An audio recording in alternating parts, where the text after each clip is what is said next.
Welcome to the first ever crossover episode between the greatest podcast in the multiverse and the Fantasy and Sci-Fi Fanatics podcast.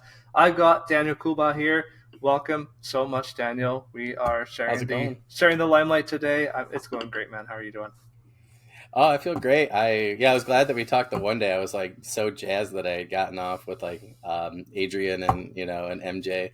Talking to them for SFF Addicts, and then I was like, I want to do one with Herman too. So I had awesome. You lined up quick, which was nice. Yeah, and I had a couple other people. I was like, oh, it's really cool. So I'm addicted to your podcast. So I have like 4 left actually. I just got swamped at work. And people keep coming to my office. So yeah, like leave me alone. I've got quite a backlog of yours as well. But I chatted with Adrian too a couple of weeks ago, and his episode will have been up a month already now. But yeah, it's so great that we're able to chat amongst each other in the podcast, Sci-Fi Fantasy podcast space, and I love that we all get along and are able to have a good time together. Yeah, we were actually talking because we when we got done, him and I. With our private one, he was like, we were talking about, we got to get Herman on too, and then we were talking about a couple other people. So now we're just like, it's just gonna grow. I think it'd be like really fun. For it. When we were talking, we're like, it's just different when you just talk to just authors or just podcasters. And we were talking about, you were like, it's just different, when you have somebody that does both. I feel like it's just different. So yeah, anybody out there that does the same thing, you know what we mean. So yeah, it's just fun because you get a different perspective than a lot of people. So. Yeah, I think it'd be really cool. Yeah, my chat with Adrian was a lot the same way. We talked a bit about. I mean, his podcast is a little bit different from ours, and that. I mean, he gets a lot of the big trad pub guys on, and I don't know if I've had 1 or 2 so far. But I mean, I'm still pretty early in this game compared to the two of you, but yeah, we had a good chat about podcasting too. So we will, I'm sure, as well today. Yeah, for sure. Yeah, so I know we said we are going to start off chatting about our podcast. So do you want to kick us off and just tell us a little bit about your podcast and what made you start podcasting? Yeah, it was like 2.5 years ago almost. So this August will be my 3rd year doing it. So right now I just today released Shamey Stowballs. It's like season 3, episode 26. So I think I have another 10 ready to go. I have quite a few left. I try to get 1 per week, for the year, that kind of thing. I'm booked out for 2 years now. That's crazy. It's That's pretty great, nice. It's just happened all of a sudden. I've keep trying to send people your way, Adrian's way, in the podcast group. I'm I wish, we got talked before we got recording. I just, it was one of those things where with traditional publishing, I've had a few people on Sean and McGuire, things like that. But I've just had a lot of people who, are just starting out, and I really liked the journeyman's aspect, I guess, trying to help people out, like me sort of thing, who are just, writing or publishing or editing or something like that. So for me, 2.5 years ago, everybody was just asking for everything, it seems like, in the community. And it just seems like not a lot of people were providing things, and it was just kind of like a me sort of situation before, right around the pandemic. And then the pandemic happened, and then I feel I was thinking about it for a while, and then I was just listening to a couple of podcasts that I really liked, and I was like, oh, they're doing a great job, but then then there's nothing wrong with it. But they were really after the big traditional published authors or people that had been in it for a long time, which I get, but but then I saw those people around the same podcast over and over again, and I'm like, well, what about Joe Schmo? So, so I've kind of centered more towards, people always ask me about views and this and that. I'm not really worried about it. Just trying to get people, to the limelight. One of my friends is teasing recently. He's like, I like these interviews you did. He goes, but all these books are just about to come out.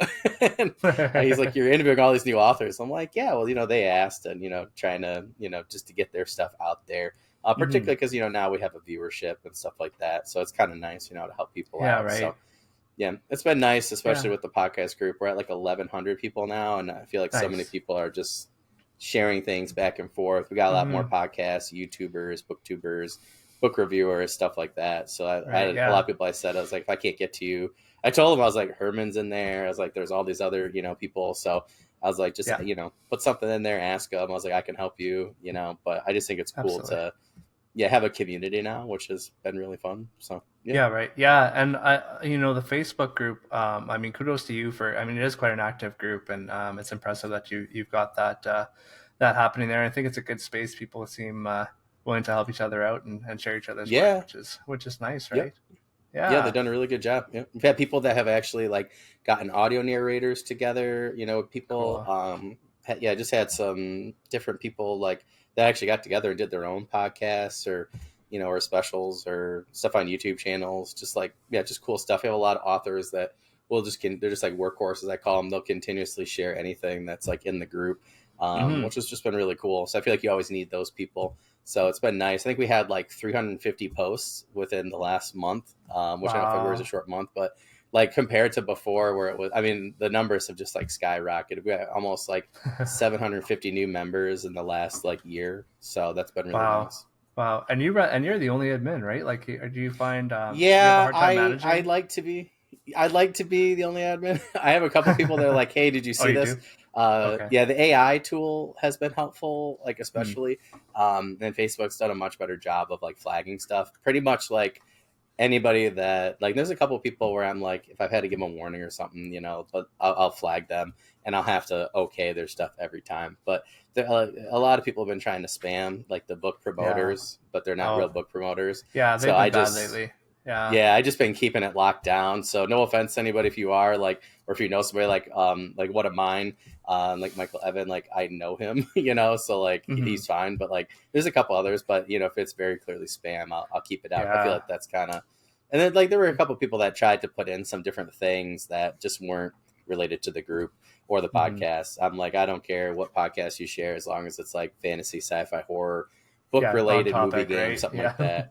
Yeah, on Yeah. Right. topic. We had a couple history ones where I was like, those are kind of borderline. So I talked to those Yeah. people. But yeah, people have been a lot better about it over the last like Good. 6 months. Good. So trying to keep it going.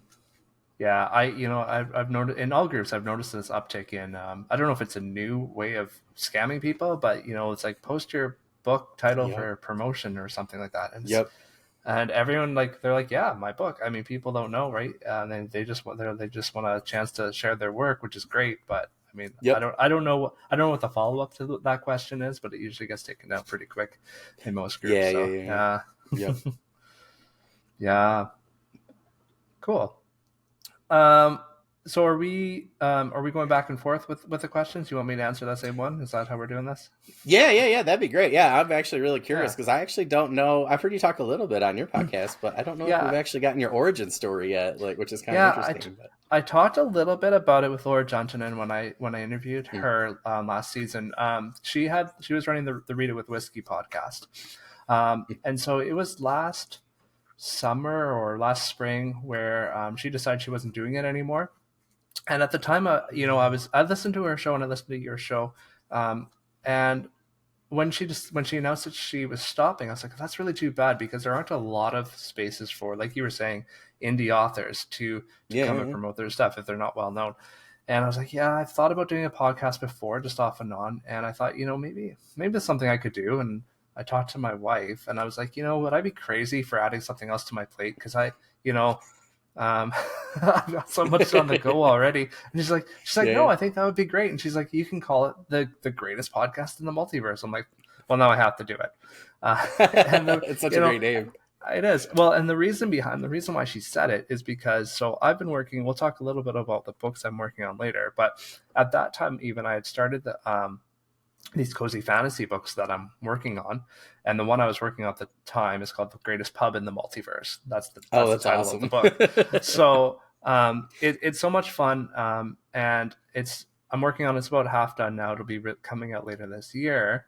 But I'm like, it just ties in so well to that title. I'm like, I've gotta run the Yeah. Yeah. podcast Yeah. now. So yeah, and then so from there, it just kind of everything just kind of fell in place really from there, and it just seemed meant to be. So it kind of happened. It's one of those things. I either plan for a really long time and stuff eventually happens, or it just happens all at once. And this was Yeah, really that's one of fair. those things where it just happened all at once. And suddenly I had a podcast all of a sudden. I had guests lined up for 20 episodes right off the bat. And yeah, it was just wild. And it's kind of snowballed in the last year since then. So my first episode was I started recording in July and August. of 2023. Yeah. And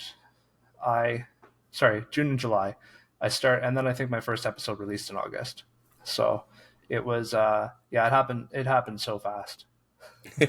Well, It was awesome because yeah, I had like two people where you're saying like she, hers was done. I was like, dang it. And then, like right before, I think it was like maybe probably several months before that, like Fletcher and like Hearn and Hayes and Ashton, like theirs was done with Wizards, Warriors, and Words, which I would recommend anybody go back and listen. I hope they start again. But like they just seemed like it was 3 or 4 I listened to right off the bat were just done. yeah. And then when I saw you were coming out, I was like, yes. And I was like, now I got something else to listen to, because a couple of my other ones were kind of lulled, and yeah, they kind of took a break too. I think I had 5 actually. 5 of my favorites were like done. Yeah, it was a big chunk, and I had a different drive, so yeah, like yours worked out perfectly right at that time because I was going to my new job, and I could do half on the way there and half on the way back, pick up my kid, and yeah, be good to go. So yeah, now I'm a little behind. I'm like, I think I'm 4 or 5 behind, but you've had some great guests though. I got to say, like, it's been really nice to, to see that, Yeah, I mean, you've had some great guests too, but I've been blown away by some of the people that have agreed to come on. I get a lot of people reaching out to me, but I like to poke at some people that I actually want to chat with. I had Christopher Rocchio on recently. That was a great episode. He's such we could have talked for 3 hours, I'm sure. Yeah. But he's such an interesting guy, and his books are incredible. Have you read Empire of Silence? Actually, he said something the other day about the paperbacks, and I was like, I was so bummed because my buddy, I actually waited for him for book club, and we were in and out on deciding whether or not Way of Kings after Malazan was going to be our next one. So we did that one, and then we actually already have like Liza Luckmora after that, and then I think we're going to do Empire of Silence, and then we're going to try to. There's another one too, I forget, but we're going to try and go through like books 1s and then the 2s and then the 3s. That way we're not as burnt out, because Malazan at the end was like, I was struggling, man. Yeah. Between that and as much writing. I did a lot of writing despite having my son this year compared to the last couple of years, because that's all I could do on my phone, in between sleeping, and Malazan just took it out of me. So, yeah, right. And it was great, but yeah, it was just, I have a hard there, time. so. Yeah, I have a hard time reading. I'm impressed that you're able to keep up with your reading with writing and podcasting and teaching and everything you do, man. I'm so impressed. Now it's just like my kids ask me, they're like, oh, have you played this game? Like, I want to play Helldivers 1 and 2, don't get me wrong, but like when it comes to the end of the day, it's like my son falls asleep. Like, first of all, I'm not just one of those people that can just, like, if I'm gonna do something and my son's awake, like, I'm gonna spend time with them. So that's people ask me, like, when do you get stuff done? I'm like, when he goes to sleep. So that's like, I've been kind of more of a night owl than the year before, just trying to get stuff done. And then but yeah, like I just won't play a video game. I'll be like, I almost like get guilty. I'm like, I could finish a book and do a review, or read or write, I don't know. It's almost like I feel guilty. Like, video games not really helping me at this point, if that makes sense. It does. I totally feel you there. I really do. But not that they're not great, at the same time, I know. Yeah. But at the same time, I feel that I can't, like, my brain can only do so much. It needs a break. True that. Yep. And, so sometimes I'm like, I could read, but my brain is just done. So like I'll pop on Zelda or something, and we'll. See, a classic game like that though. Yeah. I feel like that's a lot different. The kids ask me, I'm like, I'll play, because that's what I used to do before my son was born. I would just play Skyrim for a reading break. I'd go get in trouble on there, and I feel like that. Yeah, that's like a TV show, right? Where like I grade, and I'll have like something that like How I Met Your Mother on. Where it's almost like I can almost write to it, and be totally fine. But yeah, I think there's certain games like that where it's just like it's like your cozy place, where you can just relax. And I feel like that's a lot different. They're asking about all these new games. I'm like, no, I was like, if I'm going to play something, I'm going to play, something that, just kind of envelops me like a emotional blanket, if that makes sense. And just kind of let my brain go. Cause I don't even have to think about the controls for Skyrim. I played it for so long, or maybe like Diablo 2 for the computer or something, something like that. But something new, I just think it just takes me time to learn it. And then I'm like wondering about the world building and stuff. And I find that it tends to actually hinder me. Pathfinder, whatever that one was for like PlayStation 4 and the Xbox, not Kingmaker, the one before that. Oh my gosh. Like I got nothing done. I got no writing done. That was right before my son was born. And I got no reading done. It just took over my whole life because it was such a good game. And like the world building was amazing. So I tend to get like really, I'm a binger. So whether or not it's TV or whatever, or a game or Oh books. yeah. So Okay. yeah, I Yeah. tend to, I tend to get lost in Yeah. it. So try to be more That's responsible now, I funny. guess. But Yeah, my brain won't let me binge. I can't do it. Like Mm, we watch about half an hour to an hour of TV a night while we're eating, and that's about it. oh yeah, If I get any longer than that, my brain's like, no, you should be doing something productive. You have stuff to do, and yeah, I yeah. just like, yeah, I have a hard time switching that off. My son has made it a lot easier because usually it's only like 30 Yeah. minutes to 45. Like Reacher was nice. I would just do it on Friday Mm, nights when he went to mm. sleep, and then I got like an hour and a half of writing done. But yeah, now my wife's like, "Oh, do you want to watch this?" I'm like, "Not really." Like I've tried getting into the last Airbender, which I Okay. liked episode one, but it's like I don't know. I feel like I want to binge it, but I'm like so close to getting all these projects done, I can't. Yeah. So I'll Right. probably end up waiting, till the summertime or something like that. But yeah. Yeah. Right. Yeah. I hear you. There's so much out there I wanna watch too. We finally finished the last season here of Strange New Worlds. Um, It's fair. yeah, it was so good, so good. Yeah. So the next question here, I guess, is what have been the greatest lessons that you've learned from your guests? Oh man, I was thinking about this actually earlier. Mm-hmm. I guess the greatest one I learned was like you can definitely do it.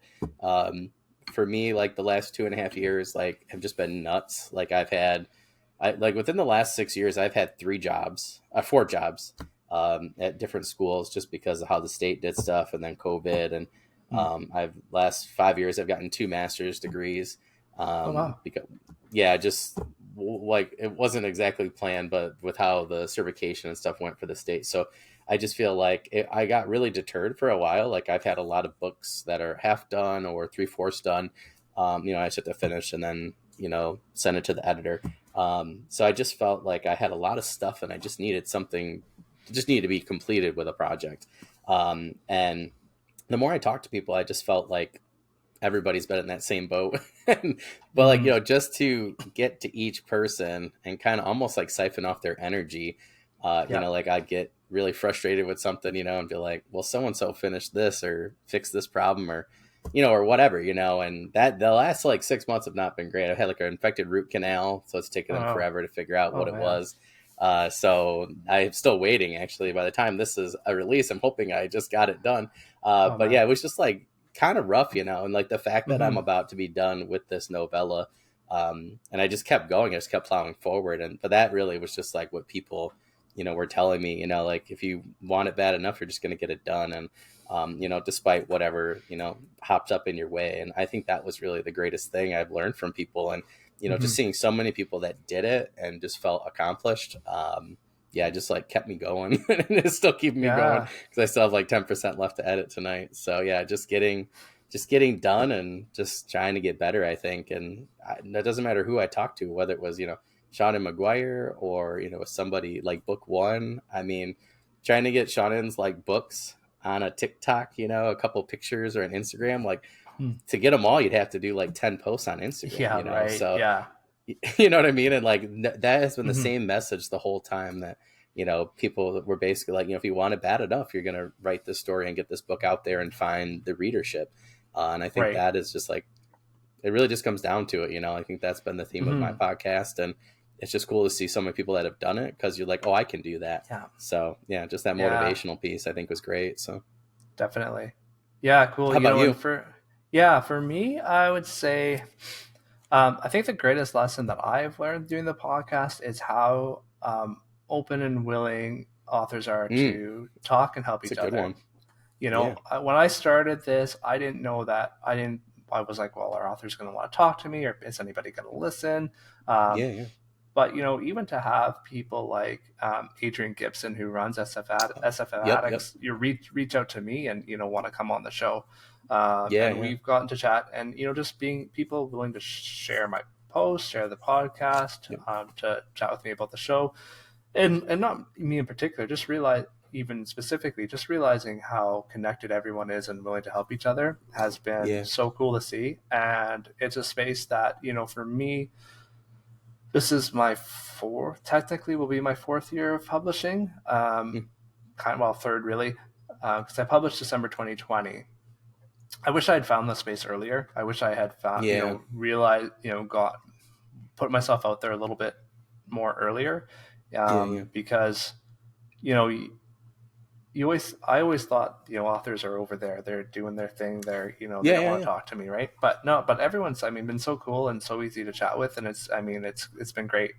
um, and that's definitely something that that starting this podcast has definitely opened my eyes up to a lot more. Yeah. Yeah. No, So well, I always tell the story when people ask me about it. When I was about to move here, and I was in Arizona, I was in Phoenix, and my now wife, she's like, "Hey, there's a poster downtown Scottsdale that says your favorite author Kevin Hearn's going to be there." And at the time, I was mm, reading the Iron Druid Chronicle books, which were like the main character was stationed at places where we were going, like Rula Bula was his favorite restaurant. That was my favorite restaurant there down there, and Kevin Hearn used to live down there, so he still would go to the Poison Pen. So he brought Brandon Sanderson, Patrick Rothfuss right before they blew up. Brian mm. McKellen was there, Michael J. Sullivan, Pierce Brown was there. Like I always forget I met Pierce Brown. He was so cool. But there was just so many people there. But like they were Yeah. traditional, but they were indie too. And that was pretty much the day where I was like, I think I'm going to do hybrid. And that was like 9 years Mm. ago almost. Wow. And but like just to see the indie community and like Michael and some of these other people and how they talked about each other's work, and they're like, we just came here to have a good time. Like if we sell books, whoop de doo, but they just like want to hang out with each other. And I just thought like that is really telling, that Hmm. this community sticks together like that, and they'll just go to a Comic-Con together, and they'll go to a signing together, and then all weekend like they were hanging out together. I saw them a couple places that weekend before I left, and it was just so cool. I spent like all day there. Like it was like 8, I think it was like 8 in the morning till like almost like 9 p.m. and I was literally there like Wow. all day. It took me a while to get in. I went in 3 times, like, and at the end, I was just going in, I had signed everything, bought everything. I was just going to talk about, just the indie community because I had never heard of it, and Yeah. ever since then, it's just so cool to see that, everything they said, it's just become so much more, and Hmm. like you were saying, like, people just help each other out so much more. And I mean, Definitely. it's just really cool. Like, and I think I can't remember if I was listening to you and Christopher, I think it was your guys's, but you guys had, I think he mentioned, like people are just really cool, and Hmm. you could just Yeah. go Right. ask so and so, and Yeah. yeah, like Anthony Ryan's talked to me a couple times. I'm like, is this for real? Like Yeah. when Right. Andy Peliquin messaged me on Instagram, I was like, asked me about a book. I was like, oh no, it was really good. And Yeah. I just was kind of shocked. I was like, who am I? So it was just, but it doesn't matter, right? Because they It just, doesn't. Yeah. yeah, they're just really Exactly. cool, and yeah, represent the community well. So yeah, it's cool. Definitely. Yeah. And yeah, I mean, and some of those guys that are really, and some of the, like, someone like Andy who, has, what does he have, like 30 books out or something like that? Yeah, Um, something like that. Maybe 38 by yeah. now. I don't even know. He's And, got more out while we're talking. probably, right? Yeah, I mean, he's got his Kickstarter going right now, right? Yeah, yeah, So yep, yep, yep. yeah, like he actually lives fairly close to me. So Oh yeah, that's right. we're Yeah, gonna yeah. yeah, so we're gonna actually, I've been chatting with him a little bit. I'm gonna try to get him. I won't, maybe I shouldn't say this maybe I'll edit this out just in case it doesn't happen. But I want to do a live, interview with him. Um, Oh, that'd be cool. because I don't know how the logistics of that are going to work, Yeah, yeah. but he's probably the one author I would be able to do that too, because it's like 2 hours away from me. So we'll figure Oh yeah. something See, out. that's Yeah. like Michael R. Fletcher. Him and I had talked with Dirk before because Dirk's in Ohio, and we had talked about doing the Toronto Comic Con Oh like a yeah. while back. So at some point, I was Hmm. like, oh, that'd be really cool to do. And I've never been to Toronto, so he's like, yeah, anytime you're near here or whatever. I think it's like an hour from him or something. He's like, yeah, I'll meet you or do whatever. So I totally get it. It's Yeah. I feel like it's totally different doing stuff that's like this is cool, but like getting to actually meet people and do stuff is just so much different. So that's like what I'm Hmm. looking forward to next year is like going to Indianapolis, and do, I forget if it wasn't Gen Con, it was the other one. And then I would love to do Yeah. Gen Con at some point too in Atlanta. But yeah, just to go and Yeah. just meet people in person, I think could just be so much better. Yeah. So Yeah, I would like to do that too. Next year's Worldcon is in Seattle, so I've been thinking that's about what his doing that because Worldcon. yeah, Yeah, because that's about a 5 hour drive for me, so that's I like can Sean probably get Crow's there. over there. Yeah, like I told my wife, I said at some Yeah, point I'd love to do that because like a lot of you guys are like that way. And I was like, half yeah. my friends are on this side. I was like, half are on the other side. I was like, at some point I'd love to do something on that side of the country. So Yeah, I definitely Yeah, understand. But like Martha Wells is supposed to be the guest of honor there this yeah, year. So yep, yeah, that I think it would just it's an opportunity that I don't think I'll have to get to Worldcon that close like ever again. I That's agree. it's so Yeah, close to me. So I'm yeah, gonna try to swing that. We'll kind of see though what the year brings. yeah, yeah, yeah. That's awesome. Yeah. So Daniel, what's your biggest goal with your podcast? I know we've probably talked around it quite a bit here, but You know what? Yeah, honestly, I'm still waiting for that one day. Like, and it's hard now with all the algorithm shifts on TikTok, X, Twitter, whatever, mhm. even Facebook, Instagram. I'm still looking for just that one day where I can help somebody blow up. Mhm. Like I just want Yeah. one day to be like 1,000, not even for myself, like just like Yeah. 1,000 views, and then people just keep sharing. Oh, I didn't know this author was here, or whatever. That's what Mhm. keeps me going. Like other than just like the fact that Yeah. like I enjoy it and I like helping people out, and I always learn something. But like I really just want one time, somebody to blow up, and it's so cool because like I've had people where like Tatiana Obey, right? She talked about Sister Mhm. Samurai on my Yeah. podcast that she was thinking about doing it, and then for that to like become a thing and then get to Oh, get to read it and love it, like that was so cool. yeah. It might be the teacher in me, but I don't know, that was just really cool. I love seeing people succeed and Yeah. like seeing like Zach and everything, like do so well with Stone and Sky, get an Mhm. award, multiple awards, things like that. Yeah. Just like cool things, like I had I'm gonna totally blank on. John Palladino, right? Like he was on my podcast, and then he had a bunch of cool stuff happen. So yeah, just like I just want one time though to be like, yeah, we did it. Like this person blew up because of this interview, Yeah, and right. just to see their success after, I think would just be really cool. So That would be cool for sure. Yeah. Yeah. What's funny with Tatiana, I had her on as well, but I had her that was on, a I mean, great, great, after, great interview. Great interview. yeah, oh, it was so good. She's so much fun to chat with. And I'm so Oh, for happy sure. that Sister Samurai has done so well for her. But I saw it's funny. I saw the cover on Twitter. She did a cover reveal and that blew up. And that was about the same time I think Murphy picked it up as well. And I asked her to come on, and then I realized, like, and I was, if I if I'm not able to read a book, or sometimes if I'm not, I go searching for another interview of the author.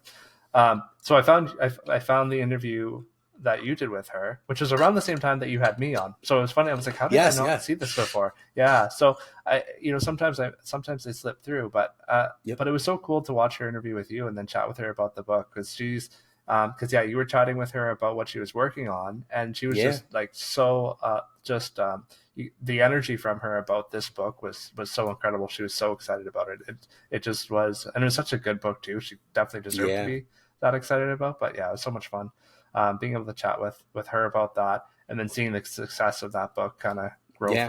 from that point. Yeah, so yeah, Yeah. It I was agree super with you, cool. but yeah, I mean, I feel like my goal is probably a bit more selfish than that, though. I've got for me, I'm like, I just want to chat with authors. I want to, That's get to know fair. other people in the community, right? Like that's kind of been my biggest goal in this, because yeah, like I mean, this is a fairly new podcast. My views aren't, in the thousands or in the hundreds, even some days or most times. But for me, it's just getting to chat with other authors, getting to know their processes, and getting to Yeah. know Yeah. what works for them, and kind of growing and being able to hopefully share that their stuff with the audience as well. I mean, Yeah. it'd be great if an episode took off and you know caused one of these authors to blow up. That'd be great. Yeah. Um, but for me, it's really my goal at this stage. At the early growth stage is is connecting, is Yeah. getting Yeah. Yeah. to For sure. expand kind of the author network that I'm in. Just to be able to help people out, and yeah, and have fun with it, right? So Yeah. Well, my wife always laughs at me. I was like, I'm going to work. She's like, you're just going to hang out with your friends. Because like and lately, that's that's like a lot of my author friends I've been interviewing. So it's just like, yeah, I'm right. like, yeah, it's true. And that's a lot of what this is, right? It's my first few Yeah. interviews, I was pretty I was super nervous, and now it's not I'm not nervous for it anymore because I'm just like chatting for a couple hours. That's easy, right? Like Yeah. Yeah. Yeah. it's having fun, and getting to know people. So I'm not I don't have the I don't have the audience right now to think, okay, well, gonna blow any of these authors up at this point. It'd be great, absolutely, if that happened. Yeah. So for right now, for me, it's just, like connecting with people and connecting others. So yeah.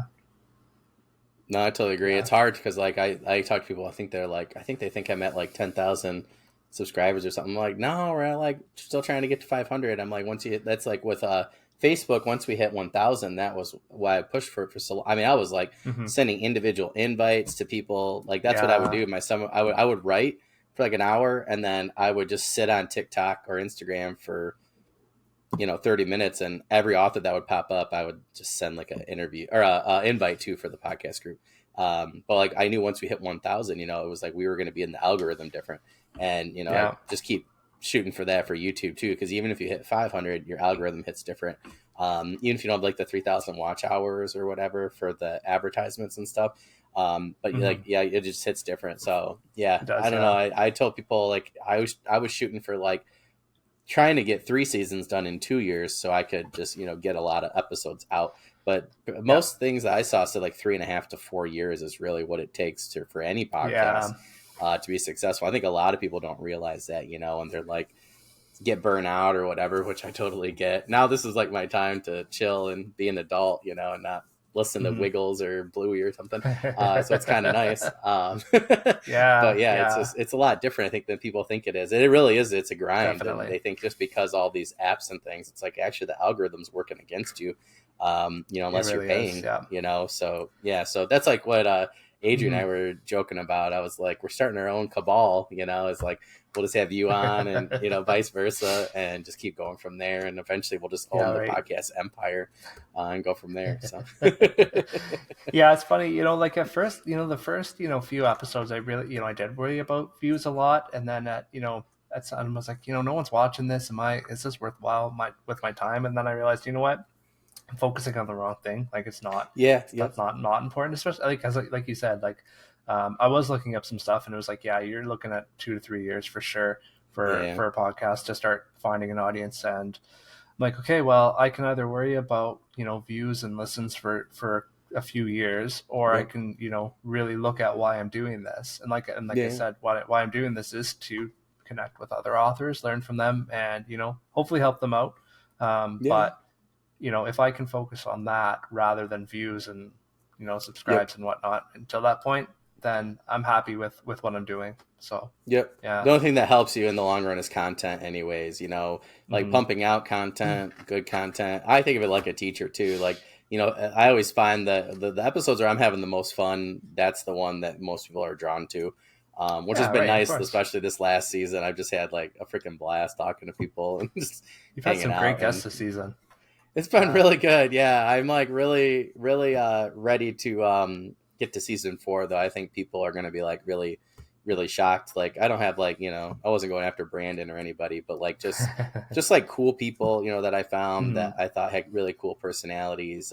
Definitely intermixed a lot of the, like this year's kind of stunk because, and I've had great like people that have stepped up, but it was like I had a great lineup and then I had stuff and then other people had production issues or family stuff like I did, and it just didn't work out. So a lot of them got bumped to like season 4 and stuff, But I was lucky to, find other people that, like came and filled in and we just had a good time. So yeah, totally. Yeah. Like I said earlier, I've been blown away by the people that have both approached me and who I've approached that have said yes to come on the show. Just especially, like I think that this episode here will be 25, if my math is right. It might be 26, but I mean that's a baby podcast, really, right? And so to have people, I don't know, because most people don't even get 10 off the ground of 20. I guess so. Well, you know what I mean? Like I think that's a false representation, is what I've been trying to tell people, because I think a lot of people don't realize, like a lot of people, they don't get past 10. Was the average from what I saw. I think it was like 9 actually is what I saw a while back. I've heard that before too. I feel like people don't realize how much work it actually goes it into really an is episode, right? Yeah. It's not just the hour sitting and chatting with you. It's getting all the behind the scenes stuff takes a lot of time. Yeah, the questions, even the emails and stuff back and forth. Like I had 2 years ago, like we were traveling a lot in the summer, and it was like, I mean, it was just horrendous. Like the tech issues I had so many reschedules, reshoots, and stuff. I mean, it was just like it felt like work. This year didn't, which has been really nice. Knock on wood. But yeah, I mean, it was like a lot of work. But I knew if I could get past that season, like cool stuff would start happening this year for just things in general, and it definitely did. Yeah. Like, I think those numbers don't lie, but I think a lot of people I don't think realize how much work it actually is. But like, and I took a step back for December, January, because I had 2 books. Yeah, 2 releases. Yeah, yep. I know, it was just wild. It was, and they were quick too.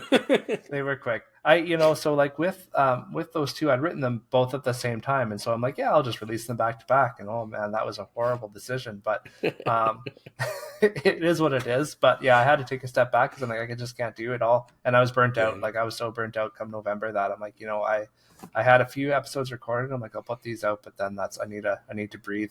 So I took December off, and then January came. Like, oh, I don't have any interviews lined up. So I had a book. Then I had a book and record interviews through January. So restarted in February. But yeah, it's a lot of work, and I was thankful that I could take and I'm doing this thing for for fun kind of thing. So I was able to take 2 months off, and and then as soon as I came back, people were ready to go. So it's I was like trying to get caught up. I had I think I had 7, and then I had gotten mostly caught up. I had 3, and then that's where now I think I'm still like 4 behind. But I was like, oh, he's taking a break. I was like, I can get caught up a little. I just want people to know I can't take a break. I can't take a break, guys. Like, I'm like addicted to it now. So you guys just have to figure out more hours to listen in the day or watch. Yeah, right. I hope I'll manage my schedule a little bit more efficiently this upcoming year, but we'll see how that goes. Sometimes those lessons need to be learned more than once, apparently. That is fair. I've definitely found that to be true. Well, that's like I was trying to get done by April, and I was like, my wife's like, you're not gonna be done before April. So that's where I like shifted stuff for my releases into the summer, because I was like, I have podcasts that I'm about to be on and things like that, just like solo ones or whatever, not for my podcast or crossovers. And I was like, in order to I wanted to do an actual launch for my novella, first one especially, and really get out there and just hang with people, meet some new people. And my wife, she's like, you're just not going to have enough time. So we were supposed to already be filming season 4. And, stuff just happened, life happened, and it just wasn't possible. So now I've really readjusted a lot of things. But yeah, now we're like looking at the calendar. She's like, what can I do? I'm like, I'm trying. I think I have like 18 left after this. Or 17. Wow. So trying to definitely get them in before May. That way we can just kind of focus on, book launch and stuff like that. On the book stuff. Yeah. Pre-recording episodes. Pre-recording episodes makes things so much. I mean, it really does so much better. You're not. I hate the feeling scrambling. Like, who am I having on the show this week? Yep. Yeah. I like to have them recorded at least 4 to 6 weeks in advance. For sure. Minimum. Yeah. So yeah. Yeah. So like I'm 7 weeks ahead right now, and I'm like freaking out. I'm only 7 weeks ahead. So yeah, it's getting kind of crazy. But. That's funny. Yeah, 6 is a good number for me. I like to have a little bit of flexibility. When I get further out, like I don't know if I'd want to book a full season like you do ahead of time. Just because. Yeah, like I have definitely enough people interested that have contacted me that I could be recording well into the summer. But there are people I want to talk to, right? So I want to leave a little room for myself to be able to bring people in, right? Yeah. Well, sorry, that reminds me too, just for anybody that's thinking about podcasting, what I actually did this season, speaking of, that's what I was thinking of, like having learned a lesson multiple times. So the first 2 seasons I did that, I like went really far out, and I thought, oh, this is genius. And then the pandemic happened and post-pandemic stuff happened. It was just crazy. People were like, can I move my release and this and that? It was nuts. So now what I do is I actually only go out to 8 weeks. That way, in case something happens for myself or somebody, I just bump people. And that's where this season I was smarter, because I knew it was going to happen. I told people right off the bat, I said, my first 8 where I said, this is the time. I said, if not, I'm going to have to just bump you back. And I told everybody else, the same thing. And everybody was so cool, because I told them ahead of time. I was like, my son was born, we had a lot of struggles, just in general, like right off the bat. My wife wasn't working for an extended time, which she didn't know. like that wasn't planned. So there Right. was just like stuff that happened. But yeah, and I told people I was like, I'm doing this to help you. So, and I mean, I just kind of threw that out there first thing, and people were really cool. But yeah, I only did like 8 weeks out, and I just had 8 people, and then I would do the next 8. And then however many I missed or whatever, I would just kind of bump. So I would highly recommend Yeah. that. I think, because what I used to Yeah. do the first 2 seasons was bump everybody onto a calendar. That's physically impossible. So even now, I Mhm. think I'm only going to in the summer do like 4 ahead. That way I could slowly kind of go from there. But yeah, just booking out. Yeah. Like, oh, I'm gonna book 6 months out in advance. Like, don't do that. Only do this month and the next Mhm. month, and then after that, have them pre-recorded. So that's one of my things that I've learned is just the hard way. So Yeah. don't Yeah. do it Right. ever. Yeah. Like, and I'm looking ahead at this, like, and I want to have months where I'm doing kind of themes and that sort of thing too. So like, I Yeah, want yeah, to be able yep. to like, have certain people come on. So like, like I said, I think it was like the break-in authors. I don't know. They all came at me at once after I interviewed Zach. So Yeah, it got, all of a yep, sudden, yep, like, yep. yeah, they're asking me about. I'm like, yeah, I can maybe fit you in July, but I've got to, work out my schedule too because I've got, I mean, people I want to talk to as well. So I am here to Yeah, help people out too, but I also am here, like I said before, I want to talk to people and learn certain things. So, um, yep. yeah. So I want to have that flexibility in the schedule and not book, 6 Yeah, months, yeah. 6 months Well, out I of had time. somebody Right. ask me, and I said, "Well, I always keep 20 episodes for myself." Mm, And I've always had somebody last minute who's had something cool come on. Eventually, I don't care. I'll just do extra episodes. But for right now, I can't. right. So yeah, There's only, I always just yeah, do that. Yeah, there's only so much time, and when you're trying to exactly. write Yeah. too, it's Yeah. And kind of I've thought that impossible. too. I'm like, well, I could do more than one episode a week. I'm like, well, no, time wise I can't. Right. Like Yeah. when you're working full time and trying to write and trying to read and keep up with Yep. everything else. Right. It's just, there's only so many hours in a week. Right. Yeah. Yeah. Yeah. Totally. Yeah. For Yeah. sure. Yeah. So, Daniel, what's the coolest thing that's happened on your podcast or because of it? I still think, like it was just so cool to see both Tatiana Obey and H.M. Long. Mhm. Like Hannah talked about Dark Waters and doing like a new trilogy during our first interview, like season 1, and then to see that come out then into fruition, and now she's got book 2's coming out, and then book 3 is already done. That was it's just so cool, right? To just hear people talk about those things, and they're just kind of Right. out there, and then to actually see them, and then see them do really well. I think was just super cool. So for me, that's just like I keep trying that, and then people were like, oh, I'm not going to do well, like and SFFEO or something like that, and then for them to be like finalists or win, and who I had on, I'm just cool stuff, and Yeah. Right. just talking about just yeah, just in general, just their books, and how they weren't sure, like Michael McCall, like The Price of Power. I mean, I feel like I've seen it everywhere, so I Oh loved yeah. War Song, so that one's on my list.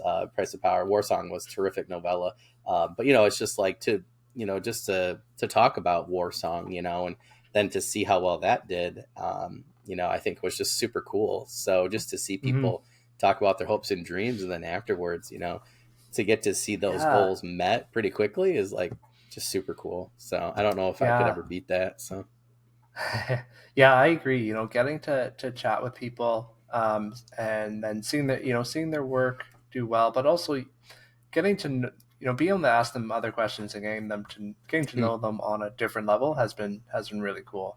that's a good one. Like my last question is always, what is in another universe, what would a different version of yourself be doing? And to hear some of the answers from people has been it's just been so interesting to me. When I interviewed Zamil Akhtar, his answer is Oh, that still was my a great favorite, interview. and it's such a because he's like, yeah, if I didn't go to the coffee shop that day with my friend, I wouldn't have had this idea to write this story. And I'm like, look at how well that book is done because you Yeah, decide to go to the coffee shop one day. Like I'm just yeah, like, that is like, it's just wild to me that those little changes that affected somebody writing a certain book or not. That yeah, that interests me. That's the coolest thing for me. I yeah. really enjoy that. Yeah, yeah. It was a great interview too. He's such a good guy too. That was one where I always listen to interviews like yours, but then there's some that I'll save where I'm like, there's something that I liked about them. So I'm trying to get better about this. But like, that's one I saved. And I know specifically there were certain things that he was talking about, like in terms of his process, that I really liked. That was a great answer that he gave at the end too. I thought that was really cool. Yeah. Yeah. Made me think, but yeah, there was like, that was one interview. There's a couple that you've had where I'm like, oh, that's just like, I would say too, like with Star, like that was a great one just in terms of just talking about historical fiction. Cause I want to write historical fantasy, kind of thing, or historical urban fantasy. So that was one I keep going back to, just to hear what she's had to say in terms of her research and stuff. But that was another one where it just like overall just made me think like, okay, what decision could I make today? A positive one that could reflect on me later, so that's a simple decision, right? To go to the coffee shop. So for me, like that was just like super cool. I could see that kind of mirrored in, different things that different people have told me when I've interviewed. So I don't know. I really liked that answer from him. So that was a great interview. Yeah. Yeah. Like I said, like how often I said during that interview, how often do you decide I'm not gonna go for coffee today? Like I don't feel like it. Yeah. You don't know what conversation you're gonna have with your buddy that might spark something, right? Yep. But for me at this point, I'm like, maybe I have too many ideas. I'm sure I don't have time to get them all down on paper, right? But you just never know, right? Yeah.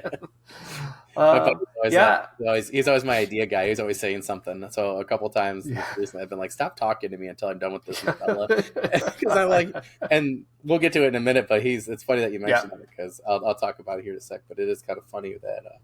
It ended up giving me this great idea for urban fantasy, and it's going to be in my current urban fantasy world. But it was just like a stupid thing that he said when we were hanging out. So I'm like, now I have to write that. So I definitely have too many ideas. That's funny. Yeah, I got you. I hear you there.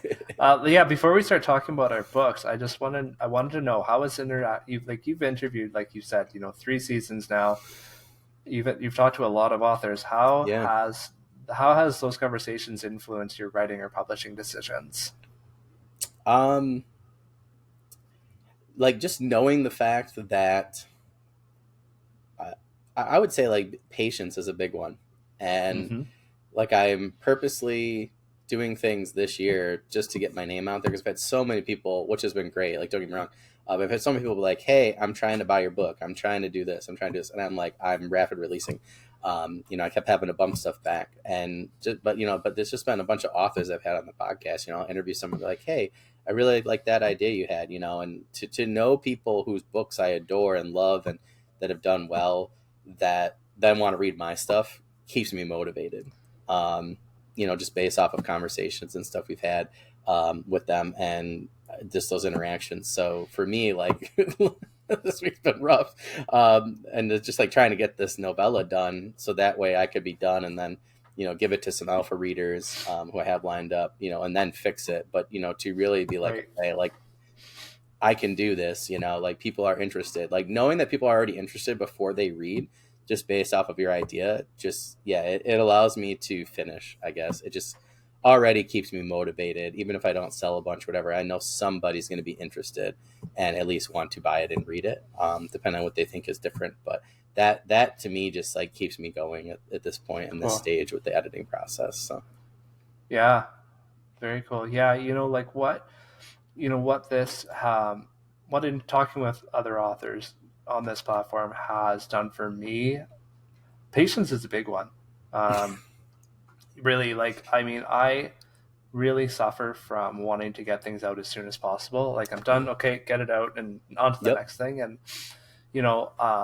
Zach's interview this year, ZS Diamante, he was talking about he had quit his job to do this, or he wasn't working because he was doing this, and they were kind of down to the wire, but he was still holding back to make sure he had his marketing in place so that it would be successful when he launched it. Man, I hear that voice in my head now when I'm working on my current projects, like patience. Like I'm like, you're right. Like I think the downfall of my last couple of books was that I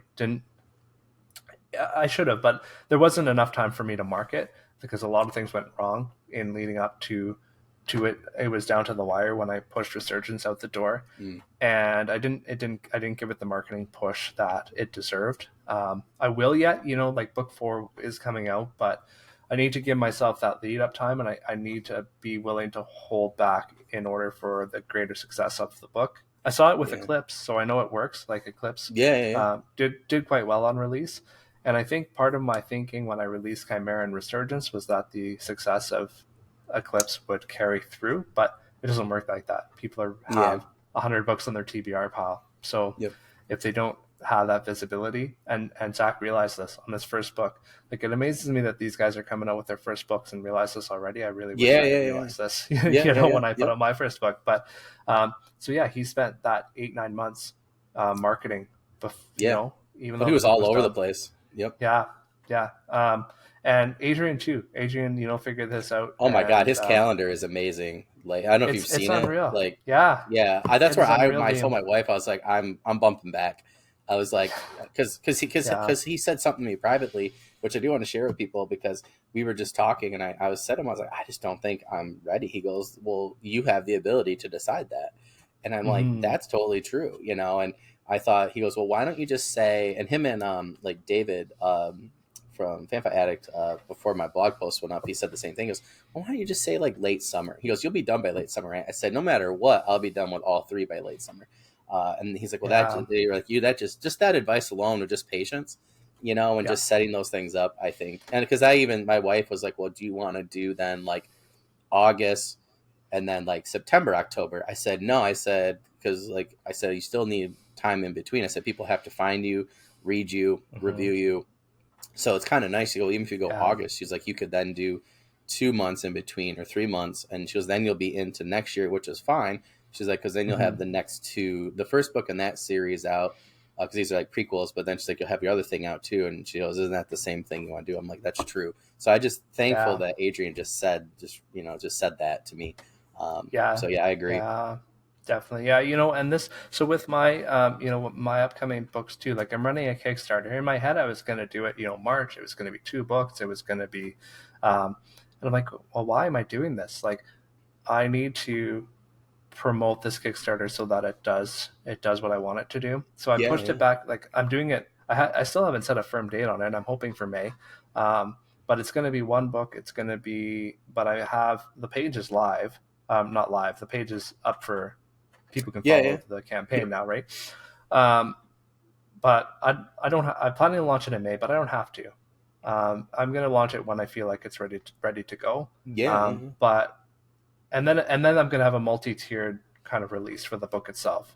So we'll talk a little bit more. I guess we'll talk about the book in our later questions. But it's that idea, like I don't want to rush this. I want to make sure that this book is where I'm happy with it. I want to make sure that the build up to the release is happy with it, so that the Kickstarter does well, and then that the market release does well. And that's really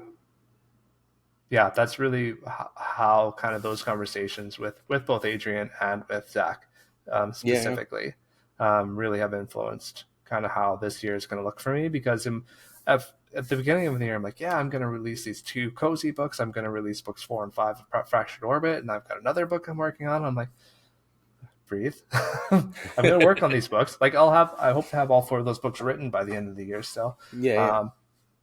I don't know if they're going to all be released. I'll for sure have 2 released this year, but what and when and how that looks is probably going to be a lot different than what I had imagined, January 1st.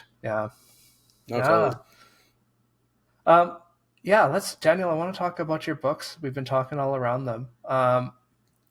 I have, you've had the privilege of interviewing me, but I haven't actually got to hear about you and your writing journey. We've talked a little privately about it, but talk to me about you as a writer and how you got to this point in your author career. I always am like, it was like 10 years ago, and I'm like, God, I'm old now. So when I was 14, we went on vacation. I was huge into Star Wars, and then my old librarian, she actually used to work at my elementary school. Then she went to the public library, and for years she was giving me stuff. So it was super cool recently where my mom was like, hey, Daniel's going to release these books. He just wants, your information so he could send you one. Because she gave me like the 7 Songs of Merlin, like T.A. Bruno, that whole series. And that was some of the first fantasy I ever read. And then when I was older, she's like, hey, I think I was like 14. I was like, I'm going on vacation. I need a few books. and she's like, I really think you'd like these Forgotten Realms books. So I remember I took it was like Shadowdale, I think, was like the first one, the Avatar trilogy, and I took it and I read it within like a day and a half or something like that. I just absolutely loved it, and that just changed my entire world, because I had read just a little bit of fantasy. I read like Knight's Word, which is a great classic fantasy. I had read like The Hobbit, loved it previously. But yeah, like Redwall things. But like I was like really into it then, and I was like, I can do this. And then I found out like through a friend who was texting me, goes, "Oh yeah, these are great." And he said that like Wizards of the Coast, you could actually try to write for them and then see if you could get a Forgotten Realms book published. So I worked for like years, all the way into college, and then I was going to be an illustrator. And then I was in college, and I was like, "Oh, this isn't really for me." But I still was doing the writing aspect, and I took a bunch of fan fiction from Forgotten Realms and then turned it my own stuff. And then I let it sit for a while. And then once I got out of school, I started writing again. And then, yeah, it just like turned into like my own fantasy world. And then once we went to like my buddy and I, once we moved like 9 years ago now to Phoenix, I was like, all right, I'm going to start to do this because now I have a full-time teaching job. And that's when I read Iron Druid Chronicles and got into urban fantasy. And I was like, oh, maybe I want to do a few things. And I still love sci-fi. So now it's like I have my own fantasy series that I have like several books. Like I just have to finish the next couple of years, like ready to go. And then I was doing the urban fantasy stuff, which I just really enjoyed. I feel like fantasy comes a lot easier to me in terms of writing it than urban fantasy. So we're working more on that stuff. I have like a Mech Warrior, like Mech Marine series, like trilogy I'm working on for like Sci-Fi too. I know a lot of people, they really just want to go one way. I'm trying to rapid release in one genre, which is going to be urban fantasy, and then I'll do fantasy, and then I'll do sci-fi. And yeah, I just kind of been all over the place. Like in terms of writing, I just tend to, and like I said earlier, it was hard for me to finish stuff. So that was like really like my main step was to finish something. So then I finished a fantasy book and it just wasn't great. And I was like, this isn't going to work because I was like, if I release this, like it's not going to do very well. I just knew that talking to different authors the last couple of years.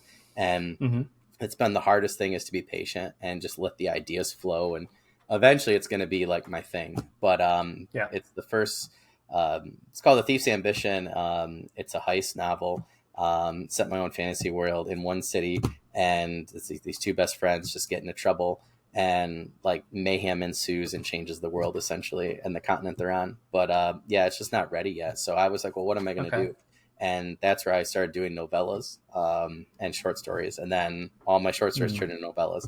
And then this one, for some reason, with this character, I had this idea of a ex-recon Marine having a experience with the supernatural and completely changing his life. Because I'm like, how does a monster hunter become a monster hunter? Like we know that, you know, the Winchester brothers and stuff. And I always loved like that show. I love Jim Butcher, Iron Druid Chronicles. So I was like, I want to do something like that. And that's where like Nathaniel was born. And I was like, well, I don't want to do book one because I wasn't sure what was going on with him. He like wasn't telling me everything. He was telling me some stuff, but I couldn't write a book one. So he kept telling about this story that happened to him. So I was like, all right, so I'm going to write this story. So that's my first novella. It's a prequel novella. There's one of three set several years before like his like main series starts. And yeah, he is in the Marines and they go to find a friend's son that they thought got kidnapped or lost. They're not sure. And in one night, his entire world gets overturned by this supernatural experience and sets his life in a much different direction. And yeah, I'm working on book 2 as The Hunters. And then, I got novella 3, like kind of ready to go. So I know exactly what's going to happen and it's going to be awesome. And I said before we got recording it, it's urban fantasy. It's like you turn up the dial on all 3 and you slowly get like book 1 and like why he becomes a monster hunter. And then book 2 and 3 are like more the process.